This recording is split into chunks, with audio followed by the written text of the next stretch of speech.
अस्सलाम वालेकुम सर, क्या नाम है आपका? कौन सा शहर में दुकान नंबर 21। और कौन कौन सी सब्जियाँ आप फरोख्त करते हैं? सबकी सारी फरोख्त करते हैं। सारी फरोख्त।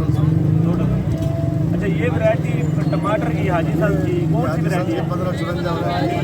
अच्छा, इस साल आपने खुद लगाई है? मैंने खुद भी 4 एकड़ लगाए हैं और मुझे को भी लगवाई है और बैकरो को भी लगी। बैकरो को भी लगाई। इस साल और भी बहुत सारी वैरायटियाँ लगी है। पिछले साल लगाते थे आप? लेट आई हैं। 1554 पहले आया है। कितने दिन पहले आया है? ये 15-20 दिन पहले आया है। 15-20 दिन पहले।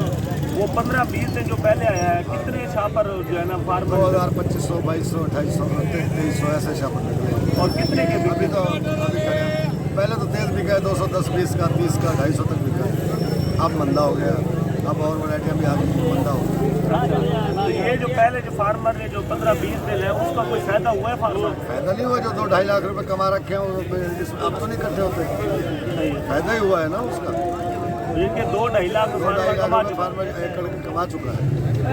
फार्मर को क्या पैगाम देंगे? फार्मर को यही पैगाम देंगे, अच्छा बीज है, हाइब्रिड बीज है, इसकी औसत भी सही है। वजन कैसे है टमाटर? वजन इसका है 150 रुपये, 170 ग्राम। 170 ग्राम। और कलर कैसा है इसका? कलर भी बहुत बेहतरीन कलर और सख्त है? टमाटर सख्त है, ढीला नहीं होता, सख्त। खूबसूरत शाइनिंग। खूबसूरत शाइनिंग भी है इसकी। मैं तो यही पैगाम दूंगा कि ये 1554 ही लगाओ सब, सही। अगर पैसे कमाने हैं तो। ठीक है, मेहरबानी। बहुत अच्छी वैरायटी। जी मेहरबानी।